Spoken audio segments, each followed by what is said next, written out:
आप सभी को इस ऑनलाइन कक्षा में एक बार पुनः हार्दिक स्वागत। आइए हम सभी अपने ही YouTube channel Sanskrit at two lips के माध्यम से पुनः एक बार परीक्षा में जो संभावित प्रश्न हैं उन पर ध्यान डालते हैं।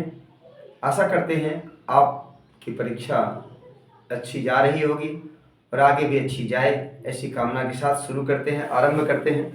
चलिए, यहाँ पर यह 12 अंकों का प्रश्न है।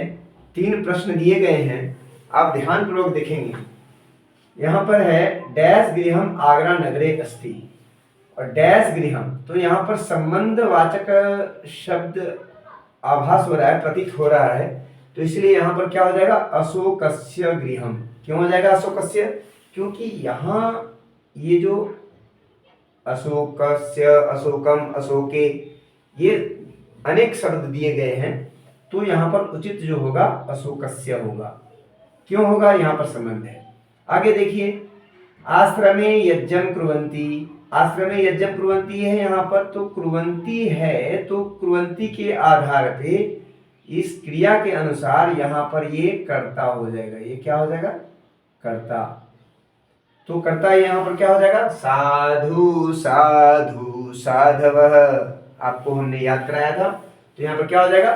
साधव हो जाएगा, क्योंकि क्रिया जो है बहुवचन में है।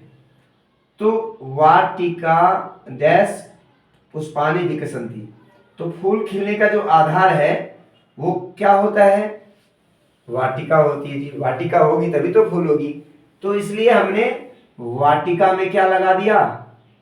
वाटिकायाम सप्तमी विभक्ति। क्यों लगाया सप्तमी विभक्ति? क्योंकि आधारोधिकरणम, अधिकरण कारक में सप्तमी विभक्ति होती है। अब आगे देखिए, डैश महिला कार्यालयम गच्छति, तो यहाँ पर क्या हो जाएगा? डैश महिला कार्यालयम गच्छति, और ऑप्शन दिया हुआ है सह, सा, ताह, तो यहाँ पर उचित क्या हो जाएगा? सा। क्यों हो जाएगा सा? क्योंकि महिला जो है स्त्रीलिंग है और इसके अनुसार इस संज्ञा शब्द का जो उचित विशेष सर्वनाम होगा ये सा प्रयोग होगा, तो यहाँ पर क्या हो गया? सा हो गया। और आगे है भाषण प्रतियोगिताया प्रथम स्थान प्राप्तवान। जैसा कि पिछली कक्षा में आप सबको मैंने पढ़ाया था, वान वंतो वंतः, वती वत्यो वत्यः, यह पुल्लिंग में और स्त्रीलिंग में प्रयोग किया जाता है अक्तवतु प्रत्यय के साथ, और अक्तवतु प्रत्यय जब भी होगा तो वान वंतो वंतः का प्रयोग होगा, वती वत्यो वत्यः का प्रयोग होगा। ये आप हमेशा ध्यान में रखेंगे। तो यहाँ पर वान है इसलिए आम हो जाएगा, यदि वयम रहता तो वंतः हो जाता, यानी कि क्रिया के अनुसार हमें कर्ता रख दिया। आगे देखिए, डैश, आगे के प्रश्न है हिमालयात नद्यः निस्सरति। अब यहाँ पर प्रश्न पूछा जाता है कि पूछा गया है कि रेखांकित पदे कारक विभक्ति निर्देशत, रेखांकित पद जो हिमालयात है इसमें कौन सी विभक्ति है और क्यों है? तो आप ध्यान से जब देखेंगे तो पाएंगे कि हिमालय से नदी निकल रही है, तो इसीलिए जब निकल रही है तो ये कांस्टेंट है हिमालय, तो ये कांस्टेंट है, इस कारण से यहाँ पर अपादान कारक है, तो अपादाने पंचमी, अपादान कारके पंचमी विभक्ति। अब आगे आपको जैसा कि आपको मैंने उपपद विभक्ति समझाया था, उसमें बताया था क्या? प्रतिवीना द्वितीया, सह अलम तृतीया, नमहदा चतुर्थी, नमहदा चतुर्थी, बहिवीना पंचमी, और ऊपरी अधः षष्ठी, स्नेह विश्वास सप्तमी। इस तरह से आपको मैंने सिखाया था, और आप पिछले के वीडियो में देखेंगे तो आप पा जाएंगे कि उत्पद जो शब्द हैं उन्हें किस तरह से हमें याद रखना है। तो आगे देखिए, नमः योगे क्या हो गया? चतुर्थी हो गया, और अलम योगे क्या हो गया? तृतीया हो गया, परितः योगे क्या हो गया? द्वितीया हो गया, और अधः योगे क्या हो गया? यहाँ पर रेखांकित शब्द जो है वृक्षस्य, तो अधः योगे षष्ठी हो गया, और बालका गीतम। अब देखिए तीसरा प्रश्न है, तीसरा प्रश्न इसमें है क्रियापदानी, उचित क्रियापदानी चित्वा लिखन्तु। तो उचित क्रियापद, तो सब्जेक्ट को देख के आपको भर भरना है। तो इसके लिए भर भरने के लिए आपको किसका नॉलेज होना चाहिए? लकारों का।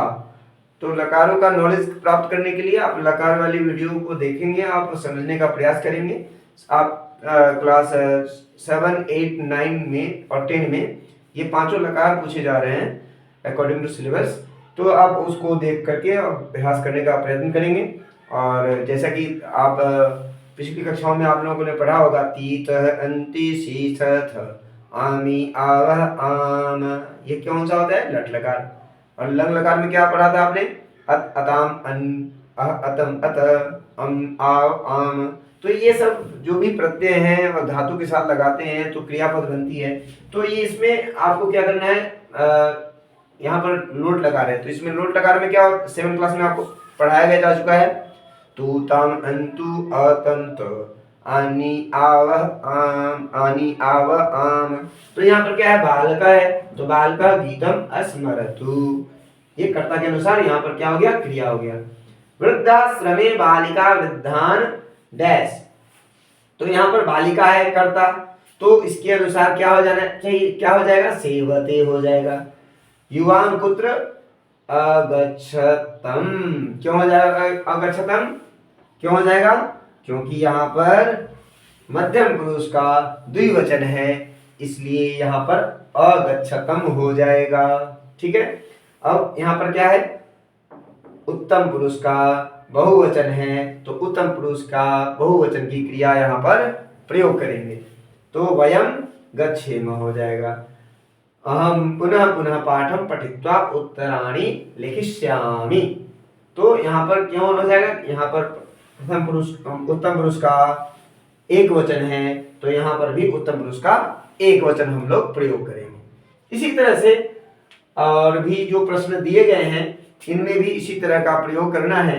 यदि ये सारे प्रश्न आपको समझ में आ गए तो निश्चित रूप से ये सभी प्रश्न भी उसी तरह से आप समझने का प्रयत्न करेंगे, आपको समझ में अवश्य आ जाएगा। ऐसी हमारी शुभकामना है आप सबके साथ।